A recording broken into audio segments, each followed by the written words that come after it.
everyone, to Textiles and Tea with the Handweavers Guild of America. I'm Kathy Group. I'm the advertising manager, and I'm your host today. We want to thank Myrna Lindstrom for her gracious and generous hosting and supporting of, not hosting, but supporting of Textiles and Tea with her sponsorship. She's one of our angels. Thank you, Myrna. We appreciate it so much. As always, we'll have questions at the end of the program, the last 15 minutes. Please put your questions in the Q&A. If you put them in the chat, I can't always see them. And sometimes you guys have great questions in there. So please put your questions in the Q&A. Keep the chat coming. That's wonderful to see. We love having your comments. Today, we have Jeane Vogel. Jeane is a multimedia artist who works in tapestry, fiber, mixed media, and photography. She centers on issues of cultural identity, justice, feminine strength, and connections to antiquity. Her work often responds to the world around her and incorporates traditions that are common to many cultures. Jeane is a professional of fine art and was a portrait photographer for most of her career. She has worked while she was winding down her photography career, she got more involved in fiber, and she started strengthening her weaving and spinning and dyeing skills. Jeane exhibits her works around North America. She is a juried fellow in the International Jewish Art Salon and a member of the American Tapestry Association, the Handweavers Guild of America, the British Tapestry Group, Women's Caucus for Art, Textile Society of America, and the St. Louis Weavers Guild, among other things. And we are excited to have her here today. Hey, Jeane. Hi. How are you? I'm doing great. Thanks so much for inviting me on. Oh, we're excited you're here. I'm delighted. First of all, what is your favorite tea? You know, I'm so glad you asked that. Because if we were in the winter, it would probably be a black tea with lemon and other citrus. But in the summer, I drink an iced tea. Ooh. This one's a green tea with hops. Oh, really? It's brewed like an ale. So it doesn't have sugar, it doesn't have alcohol, but it tastes kind of like an ale. And it's kind of like a what? An ale, like a beer. Really? I've never heard of that. I know, it's my favorite, absolute favorite. It's called hop tea. Where'd you find that? Yeah, who knows? Oh, that is cool. I gotta put that on my check that out list. Yeah. Here's the can. Hop tea. Oh, it's in a can even. Yeah. And this one's the hoppiest, but it comes in different flavors. And hop tea, it comes black tea, chamomile, white tea. This one's a white tea. It's fun. Folks, isn't it amazing the stuff you learn here, you know? And this way I can, pretend I'm day drinking. You can day drink all you want, dear. I really think I should. All right. Well, tell us how you got started in fiber. I don't remember. I was, like a lot of people, I was taught how to knit and how to embroider. When I was a kid, my mother and my grandmother both taught me. Because I think I was the oldest and I needed to be sent out of the way. They were always trying to give me something to do out of the way. But I was also weaving potholders from the time I was really small. And then I got a little, child's loom. And I just always loved fiber. Oh, that's great. Yeah, just something. That's a new answer too. I don't remember. I don't remember.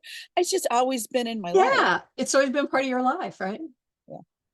Well, that's good. Well, you talk about tapestries and you say that they are a narrative for you. Yeah. So, and that you use your work, and we're going to see a lot of that in your images today. And this first one's a great example of that, is that your work tells a story, it expresses opinions, or it focuses on an issue. Now, so would you talk some about these symbolisms in these two works? Sure. The one on the left that kind of looks like a flag is a piece that represents, it's called Welcome the Stranger. And I started designing it when we were having a lot of problems with immigrants in this country, maybe 2016, 2017, if we remember what was happening. We're still having that issue now. But this symbol is similar to one that I found in the petroglyphs of Arizona and New Mexico. It's a very ancient symbol, and it means immigrate. It means moving from one community to the next.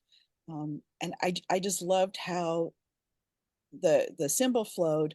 And I wanted the red, white, and blue in there, although the blue is going to be turquoise because it's going to be Southwest. But I really wanted to kind of say to the world, we need to stop being so afraid of each other.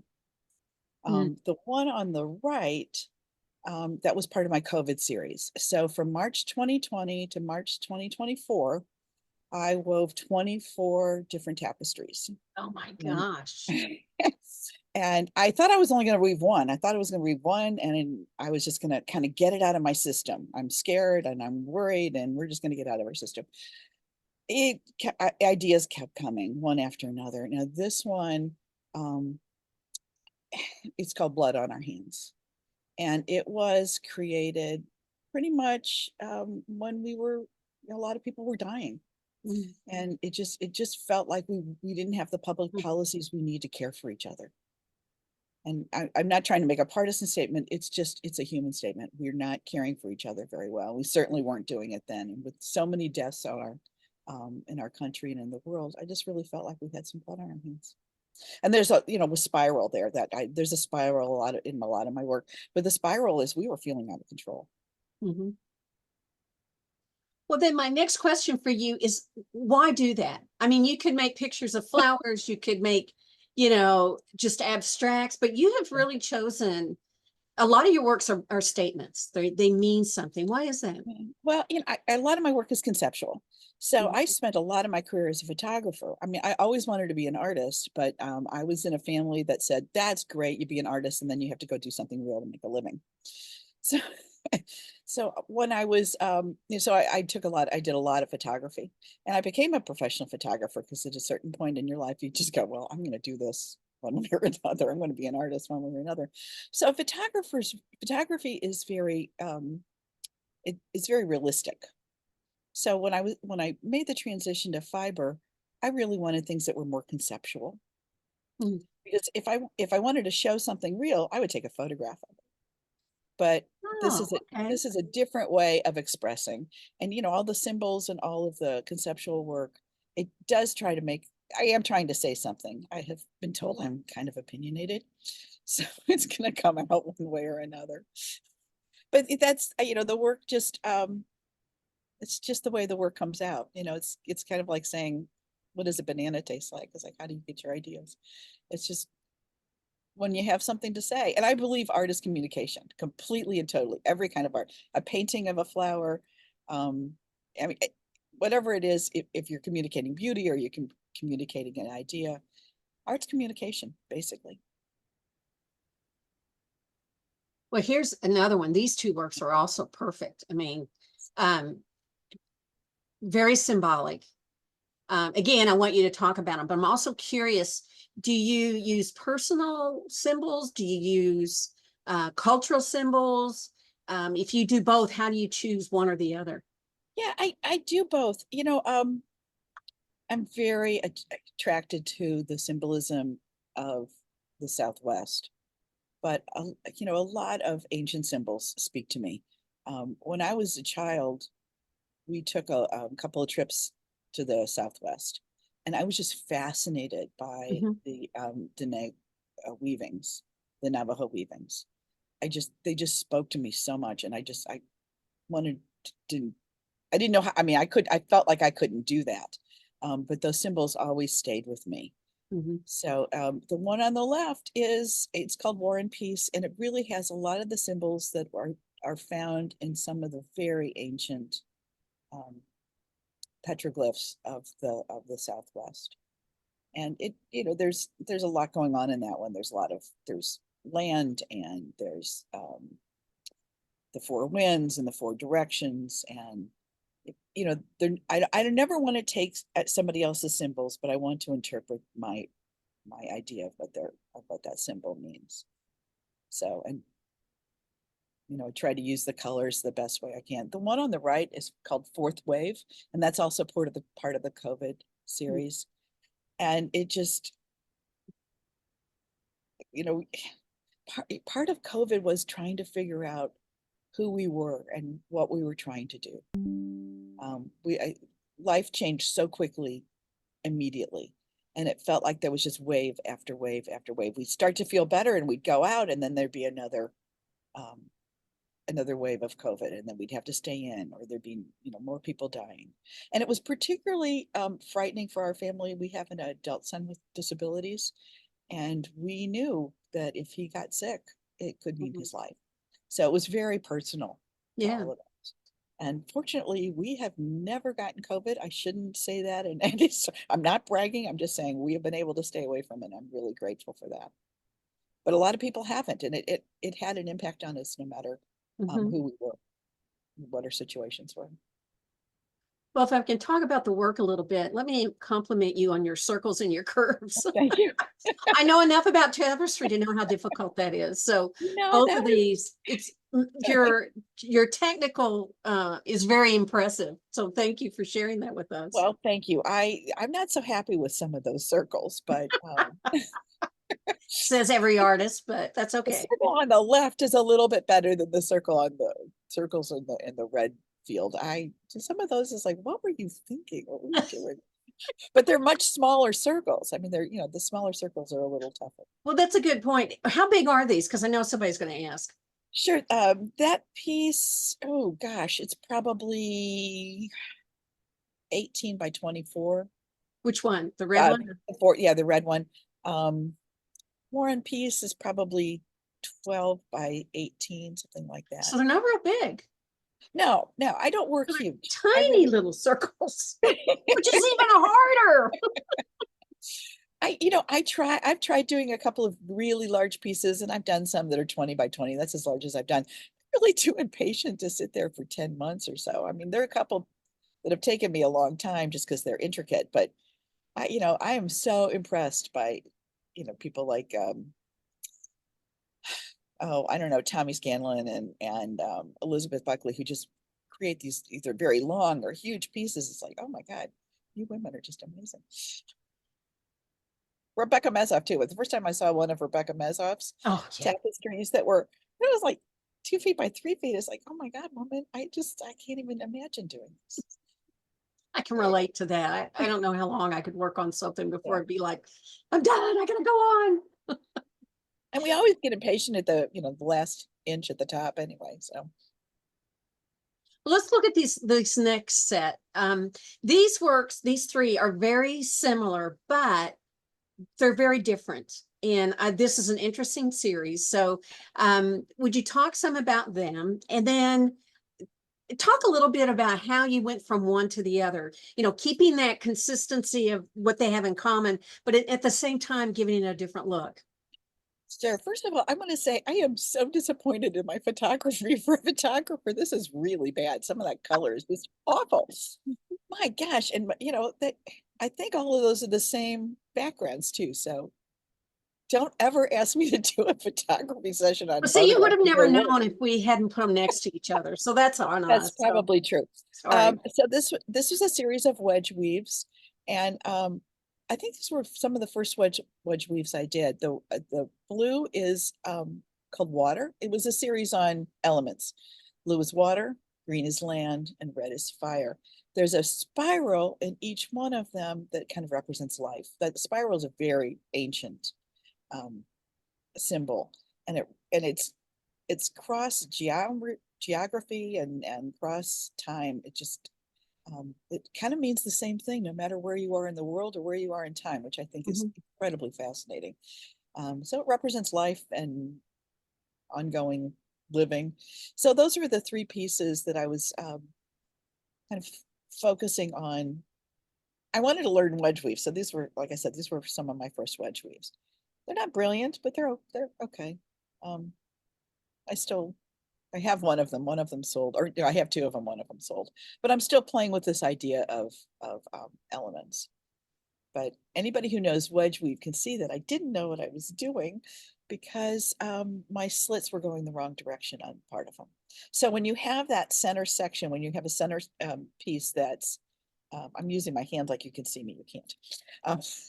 When you have that center block or that single block where it's just plain weave, you have to send your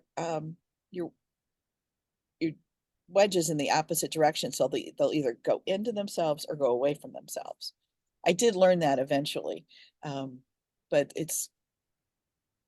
these I almost look at as practice pieces. How big are these? These are 8 by 8 or no, 10 by 10. Each one's 10 by 10. Okay. So talk a little bit about which one did you do first? Do you remember? Or did you Yes. do them all at the same time?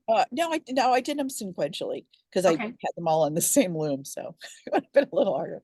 Now these, I did them in this order that you have them actually,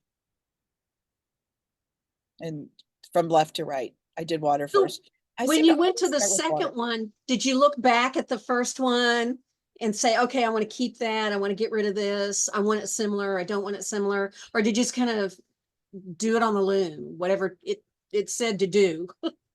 You know, with these, I did not sketch these out ahead of time, except Uh-huh. for I knew I wanted that section of plain weave with the spiral. And if you know, you can take a look at the spiral. The spirals aren't very good either. I mean, Will you stop? I need to take these off my website. I'm a much better weaver now. But Stop you know, it. but that's, I mean, I think that's also part of the process is that we Yeah. have to keep the stuff that we've done that we don't particularly care for, so we can go back and say, oh my gosh, I really do need to perfect that. Because I think it's really important to continue to learn how to do something better. It's important to me. I don't know if it's important to other people. All right. Well, you can't say that about these Nix works because, well, I guess you can, but I fell in love with these. These are beautiful. And there's more than just this one image, but we're going to show this one image right here. And I love this because it's religious, it's functional, it's symbolic, and of course it's beautiful. So first of all, for those of us who are not familiar with the Jewish faith, talk a little bit about what this is and what it does, and includes the size because you got to Sure. understand the size on this. Yeah. And just talk about this work. I think this is 5 by 7, and this is a small piece, and it's the first time I did this. Of course, it's purple because that's my favorite color, so I started with that. And it's a representation of a mezuzah. Now, a mezuzah is a scroll that's inside of a case that we put on our doors, on our door jambs, on our doorposts. And the scroll contains some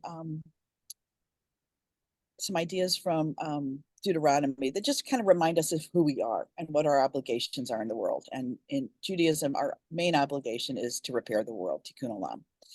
So the big purple thing in the middle is a representation of the letter Shin. It's a Hebrew letter, and it represents the word Shaddai, which represents a name of God. It means Almighty. So there's representation upon representation upon representation. And I like little purple flowers.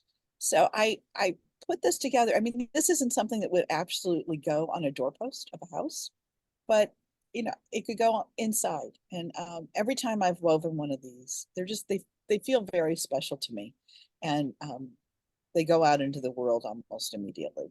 And I haven't done a lot of them, but this was the first one I did, and I can say that I love doing this one because I did this on the side at a picnic table at a beach house on Really? Lake Michigan.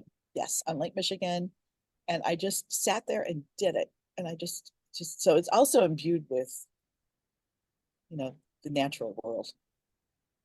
Oh, I love that.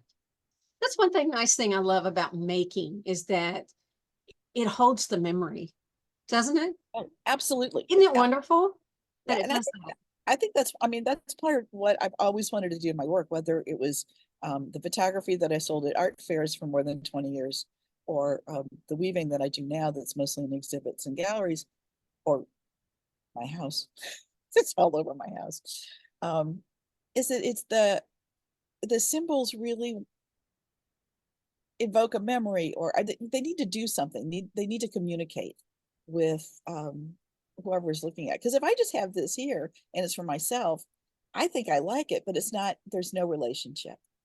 So I think art really creates a relationship between the artist, the piece of work, and the person who's viewing it. And everybody has a different opinion about it, which I think, you know, is great. I mean, I used to have people come into my booth at art fairs. I had one woman stand in front of a piece of my work and start crying, and I felt so awful. Like, Oh, okay. And she said, you know, this just reminds me of my grandpa. It was a Polaroid painting of a canoe, And she's like, I just, all these memories came flooding over me when I saw this piece. And I made sure it went home with her. It was, she couldn't afford it. It's like, okay, we're going to work out the price so you can take this home. So Oh, it was, it was just, it, it creates, work has to create the memory, has, or invoke the memory, or it has to um, communicate in some way, make you think even, or just make you feel better. mhm. It doesn't have to be profound. I guess somebody making you feel better is profound. Well, I think you're very confident in your colors. And when you Yeah. look at the works that you do, you can just see it, or it feels that way to me. When I look at it, I just feel confidence in what you've chosen. Oh, And then this next one's called Winged, and it's just a beautiful use of subtle colors, kind of complementary colors. And then this big pop of teal right there in the middle. I love this. thank So would you share how you designed this work? Yeah, this was I was doing some research on Maori symbols, or more Maori culture, because I want to know the stories behind things.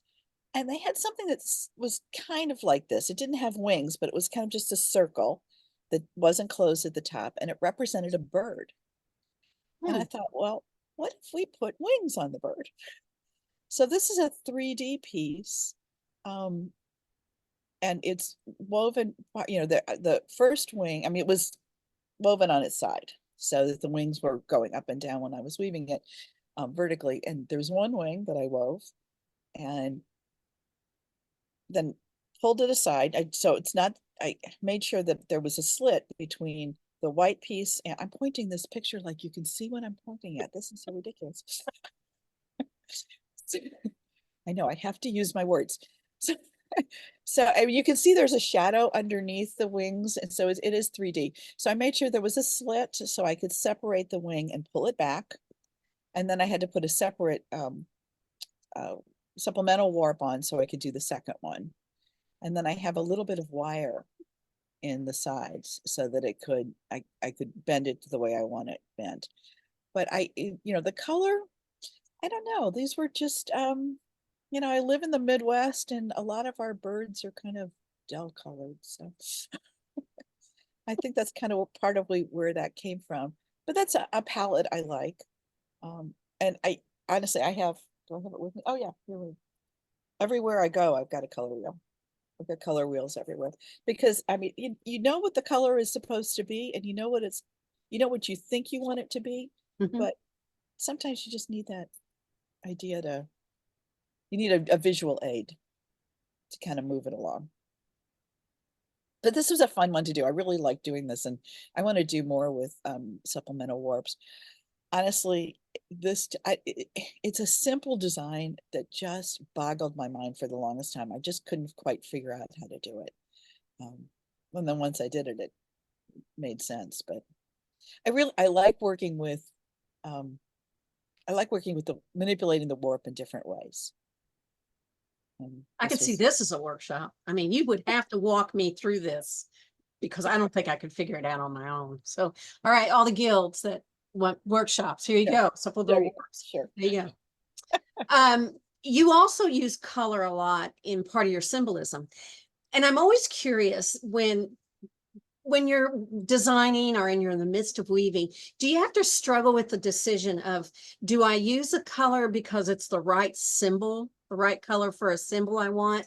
Or do you have to choose, well, no, that color doesn't go well with what I'm making. So, is it symbol, aesthetics, that back and forth? Do you ever have that problem? I don't think I have, but it's an interesting question, and I probably will now. I don't that you've suggested it. Um, especially in the last couple of years, red has been in a lot of my work. And Uh-huh. red is so symbolic. I mean, it represents so many different things, rage and love and anger and blood. I mean, there's just so many different ways you can use that. Um, so the colors, I know the only problem I ever have in figuring out what color it is when I've got a bunch of white yarn and I'm trying to figure out what colors to dye it. Because Oh, okay. if I have my yarns already established and I can just start putting them together and wrapping them around a card or something so I can see how they go together, that works out fine for me. But if I'm sitting there with dye pots, I'm a wreck. It just takes forever. But I love dyeing. I really do love dyeing my own yarn. So it's something I'll just continue struggling with until somebody comes along and tells me how to do it better. A Well, couple have tried. I won't say who, but a couple have tried. I'm kind of frustrated. we're going to analyze all aspects of your work, whether it's dyeing or design, because now I want to talk about balance. This next piece, this is called Three Blessings. I love this. And it's so balanced without being asymmetrical, I guess you should say, or maybe that's not even the word. But anyway, just that white stripe with that dark red just balance this whole piece. I just love this piece. So when you start working, do you draw things out ahead of time so because this cannot be a spur of the moment design? Oh no.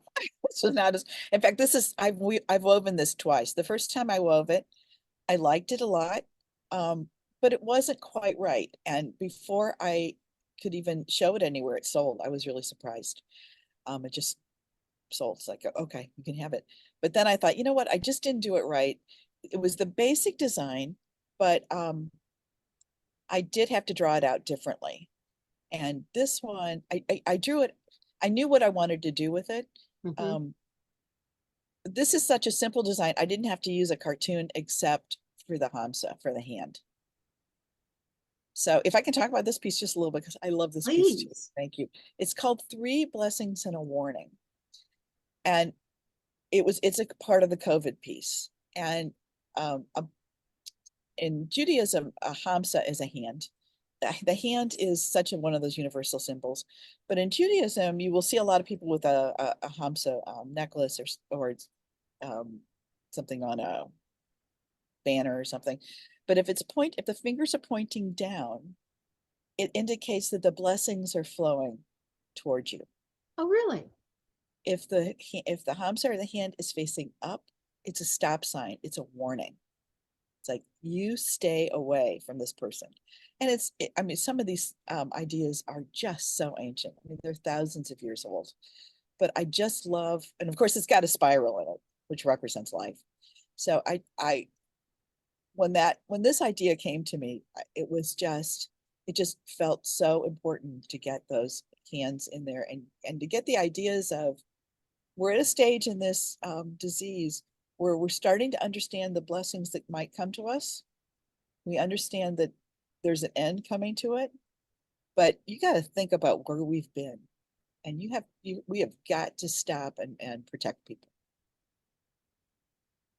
Wow. So there's a lot going on with this one. And red, I mean, it's got to be red, right? I mean, red is, red also is a protective color in Judaism. I mean, it's some very, very traditional people will put red ribbons on the crib of their babies to keep the bad things away. So red is one of those symbols, but it's an ancient symbol. I mean, it transcends so many cultures. I love this because I didn't know any of that. I just saw it visually and loved it.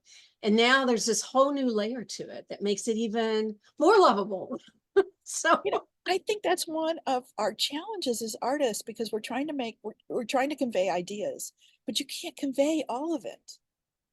There's just no way. So you have to make sure that, or I'm trying to make sure that if whatever I produce visually will have some attraction to people, that people can find some meaning in it for themselves, even if they have no idea what the basis of it is.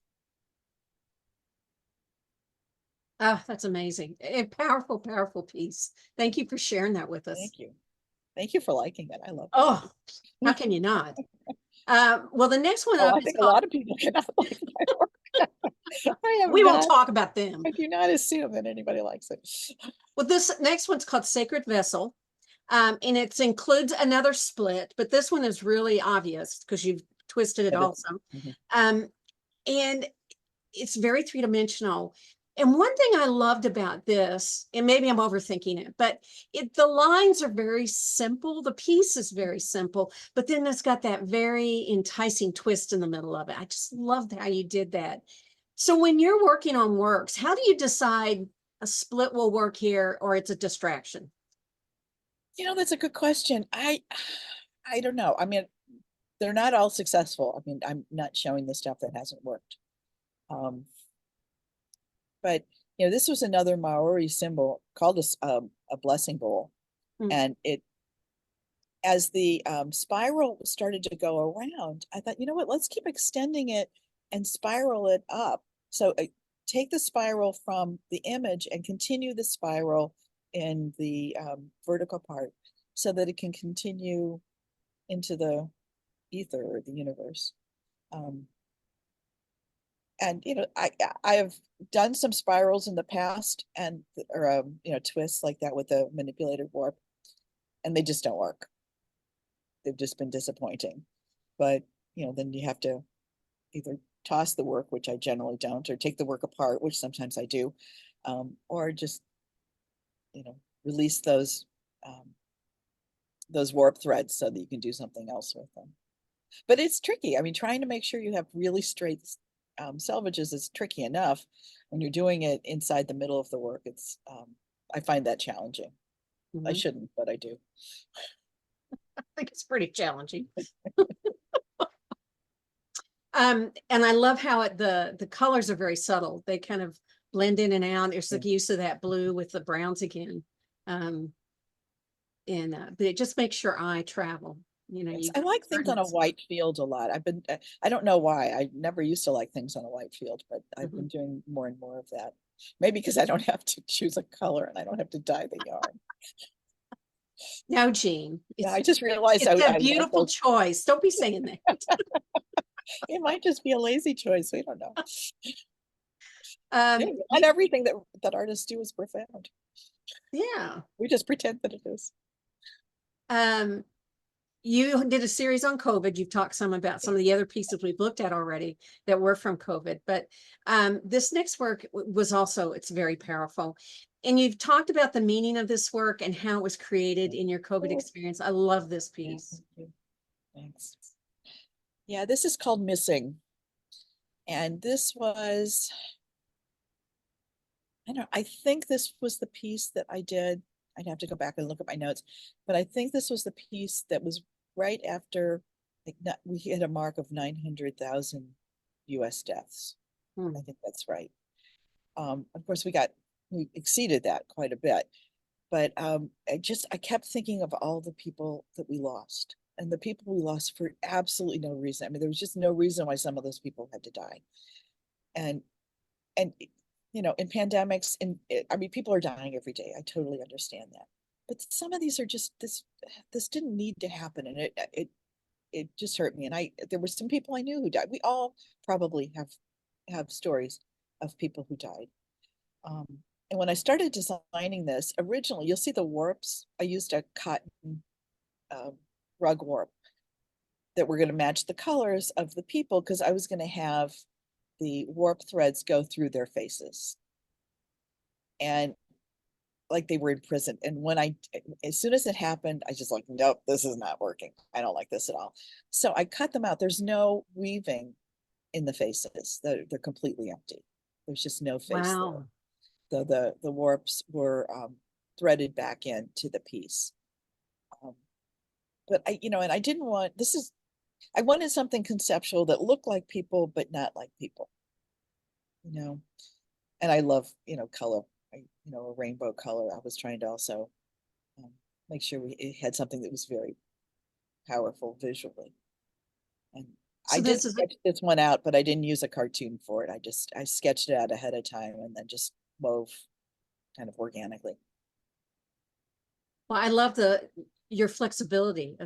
What a great story of coming up on your work and going, this isn't working, let's go to plan B or whatever. Oh my God, that happens so many times. Does it? I mean, I've talked to weavers who are like, nope, I do exactly as I've planned and I'm not doing anything different. So no. I mean, I don't use cartoons a lot, so I mean, so my work is different. I mean, people who use cartoons a lot, you have to follow that plan, or it's not going to, the piece isn't going to work. It's not going to come together. And I do use cartoons, of course, but more and more the work is so conceptual that it feels more like lines and geometric symbols that it just feels like it doesn't need a cartoon, so that I can be a little bit more spontaneous in how the work is created, because it's all about how the work feels to me as I'm making it. And I'm always surprised if somebody really likes it. Well, say something about the little dashes of color in the bodies. Yeah, I think that was a design element decision. That Was really it? didn't have any, yeah, that was really, I just wanted, it felt too boring, too blank. So I decided to add some of the colors from the other people. And then as I was doing that, I kind of realized, oh, this is really connecting the people to each other. That's what I thought when I saw that. Well, what a great way of connecting them. But to each originally it other. was just a design. It was just a design element. It's like, how can I make this less visually boring? Well, it kind of goes back to our previous question of, you Right. know, choosing for aesthetics or choosing for symbolism. Sure. You did both.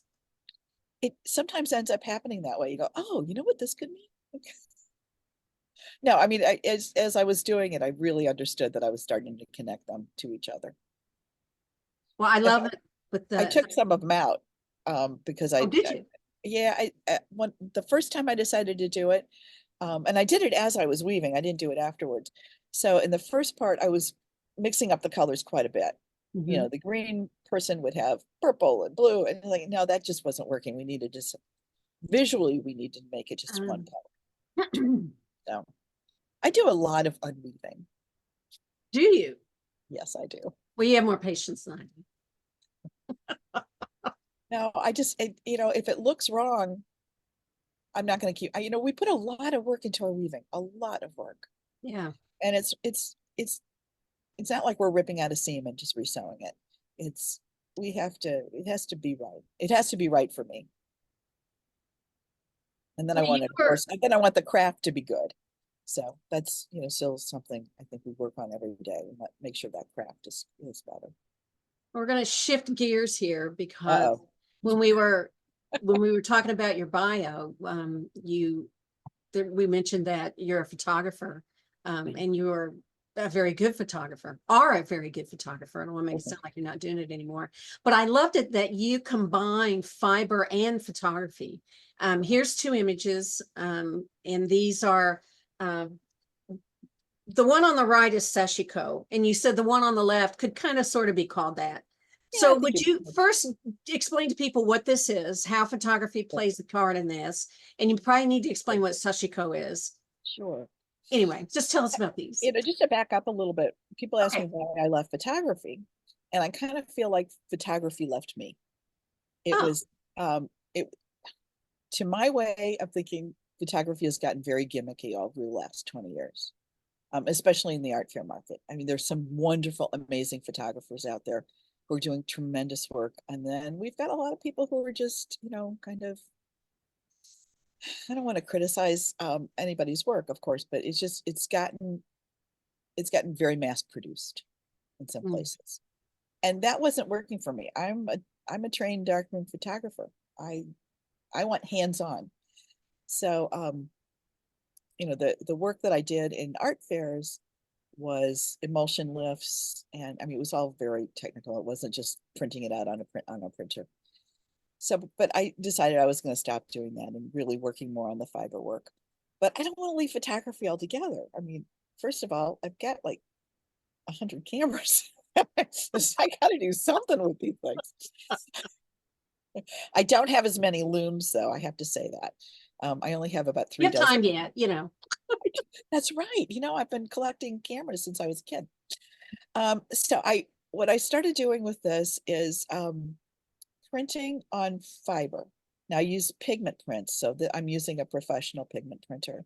So I can wash these. The ink isn't gonna, it's not ink, it's pigment. And then stitching on them. And I just, for me, it kind of, first of all, it's very hands-on, takes a long time to do it, but it also brings a dimension and a texture to the work that I can't get any other way.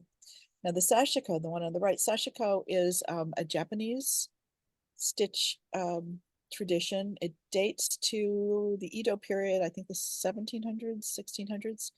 And it was really a way of, originally for farmers to repair their clothes. and they could only wear one kind of clothing, and they can only wear one color, and it couldn't be embellished in any way. So they started mending it, and then the designs started coming. And there are just hundreds and hundreds of designs. And I will oftentimes take a photograph and print it on a negative. So this is on a negative that I printed, and then exposed it in the sun on a piece of fabric that had been coated with cyanotype fiber chemicals. So cyanotype is one of the oldest photographic processes, dates to the 1840s, and is really a simple photographic process that has a chemical on the fiber or paper or rock or whatever you want to put it on, and then you expose it in the sun, or depending on what time of year and how strong the sun is, 3 minutes to an hour. It could be a cloudy day, as long as it's ultraviolet light. And then it develops in water. So it's a very cool Oh, process. And this is actually what I was teaching at Convergence. I was teaching the sashiko on a cyanotype. We were using photograms, which is a placing just an object on top of it rather than a negative. But that's kind of the process. And I love this body of work, and I'm going to continue to produce it. Sometimes just because I need to get away from the loom sometimes. I know people can sit at the loom forever. I cannot sit at the loom forever. But I need to do different things. I have a short attention span, apparently. what's the one on the left? Talk some about that one. Yeah, the one on the left, that was from a trip we took out, a photograph that I took in the Southwest. It might have been in Santa Fe, might have been in Chimayo. I'm not really sure. I don't remember. But I'm really attracted to doors. A lot of my photography is doors and windows, and I just love doors. And turquoise is one of my favorite colors. So this was it's a way of just kind of adding some visual interest to something that I thought was already a fairly good image, but wanted to add some stitching to it. So these are very small stitches. I print on cotton. I've tried it on silk a couple times. The silk drives me crazy. So I just printed on cotton on the pigment printer, and then adding stitching wherever I thought it would go. That's very organic, the way I do the stitching. Now, the sashiko is a very specific pattern, and they're traditional patterns, and they're drawn out on my fabric with chalk. And then I hope I can get all the chalk off, because the fabric really deals with chemistry a little differently. The chemistry of the chalk, it deals with it a little differently. But the stitching is very meditative too. And I it's one of those things that, and it's like weaving, it kind of connects us back to generations and generations and tens of thousands of generations of women who, kind of left these marks in our DNA. I mean, I think there's a reason why we're attached to these. And, sashiko is also considered very meditative. And one of the reasons I was really attracted to it when I first learned about it and studied it is that they believe the Japanese artists believe that the stitching is meditative for you, the artist, but it's also meditative for the person who views it. So it's calming. Oh, And I don't know about you, but I could use some more calm in my life. I agree with you there. Well, speaking of your life, what's next for you? Oh gosh. Well, I really hope I'm invited back to Convergence. I really want to do that again. I loved it. Well, someone already said Jeane's workshop at Convergence was wonderful. Oh, Got that's that in really the nice. comment. That was from Edith. Thank you, Edith. Thank you, Edith. Yeah, I've been doing a lot more teaching, which has been really nice. I am teaching next year at the Nome Schoolhouse in North Dakota. Oh, are you really? At the retreat center. Yes, I have been blown away by these people. So that's gonna be really fun. I've got They are amazing. Yeah, I'm really excited about it. I'm hoping I'm teaching at the Midwest Weavers Conference in St. Louis. We're hosting it. The Weavers Guild of St. Louis is working very hard, and they're incredibly organized. I have just a tiny little piece of it.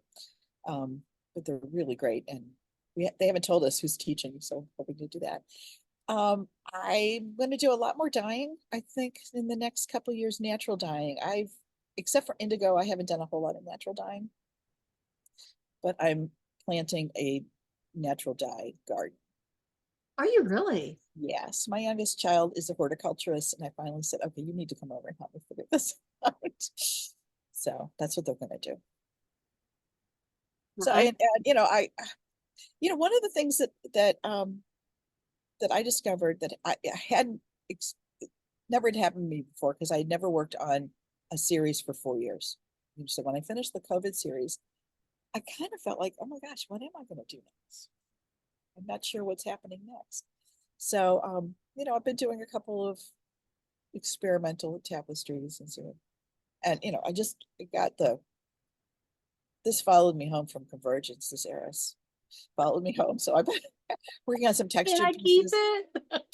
it? Well, while you're talking about it, tell us what it is, because I saw that in the question. Somebody wants to know what that is. So would you What this tell is? them? Mhm. The loom? Oh, it's an heiress.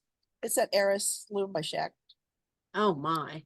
And it's really lovely. And I didn't think I needed another loom, but when I saw that it had the warp beam on it, I went, oh, no. Do I need another loom? No, I do not need another loom. And in fact, I was teased quite a bit by my husband. She's like, how many looms are you coming home with? Because you're taking the van. I was like, well, I'm taking the van because I take all these materials for the workshop. Well, yeah, I came home with one. Well, you have to balance out with the cameras. You can't have all those cameras and not enough. Absolutely. Yeah, Absolutely. And there you the go. thing is that the cameras really don't hold their value. I mean, I have tens of thousands of dollars of the cameras over the years. They don't hold their value at all because nobody does film anymore. Looms hold their value. That's my line. That's why I'm sticking with it. Well, Rebecca Mezoff says you always need another loom. Yes, of course. Absolutely. Rebecca, are your ears burning? We're I know talking she was interested in that fireside that Tommy had. Oh, there you go. There you go. Well, we have questions. Shall we go to them? We got a bunch. We probably won't Sure. get to them all today, y'all. Okay. Sorry, but we're going to get to them as many as we can. Email me. Okay, there you go. Somebody wants to know about the sculpted edges of the wedge weave. She wants to know how you did that. Sculpted, you mean like the scallops? That's a nature of the wedge weave. That's what wedge weaves look like, because you're not weaving, instead of weaving on the grid vertically and horizontally, you're weaving on vertical warps on the diagonal. So the warp kind of has or the weft has a tendency to kind of push out in different angles, and that happens automatically. What set do you weave at? Leslie. I normally weave it's 8 or 10. Okay. Normally my set. Karen LeBlanc wants to know, hi, Jeane. Hi, Karen. Can you talk about the process you use for supplementary warp piece? Is this a process you figured out on your own, or did you take a workshop? Just wondering, because I've been working on several supplementary warp tapestries. Thanks. I figured these out on my own. It's one of the incredible benefits of the Mirex looms.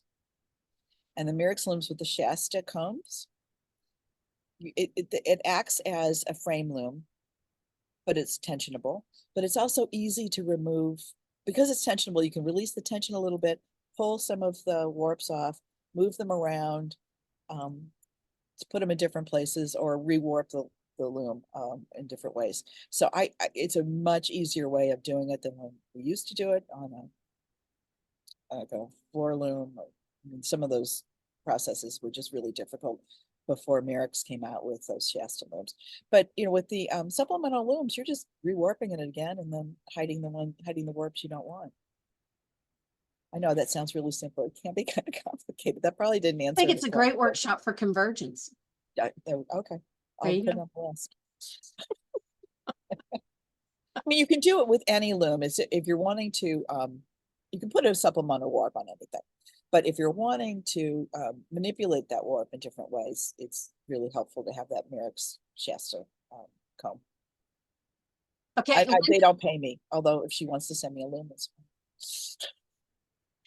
This is from Linda, and Linda, I'm not sure I understand this question. Maybe you will, Jean. It says, was the first religious piece with the purple flowers woven as a pictured or at a 90-degree angle from that? Oh, that was woven on the side. That piece was woven on the side. Oh, I see what she's asking. Okay, see, I knew you would come with that. Yeah. There you go. Yeah, that one, it would have been really difficult to kind of do those flower pieces on the side of it if I were weaving it vertically. It was woven horizontally. Okay, April Price has some more technical questions. She said she wants to know what do you use for your warp, whether it's cotton, weft, wool, cotton, same. What do you use? I generally use wool, but sometimes I will use For your warp? Oh, I use wool for my warp. Almost exclusively, not completely, but almost exclusively. I prefer wool. But I will use from time to time, if I want some color for the edging a little bit, I will use a rug warp, 8/4 rug warp. And that's cotton or linen? No, it's cotton. Okay. What about weft? Wool. Oh, sorry. A lot of the wool, a lot of my wool is churro. And I spin a lot of my own wool these days too. Do you really? And I blend some. I do a lot of hand blending. And then I'll spin it up and then use it. Busy woman, busy. Yeah, it just, keeps me out of the bars.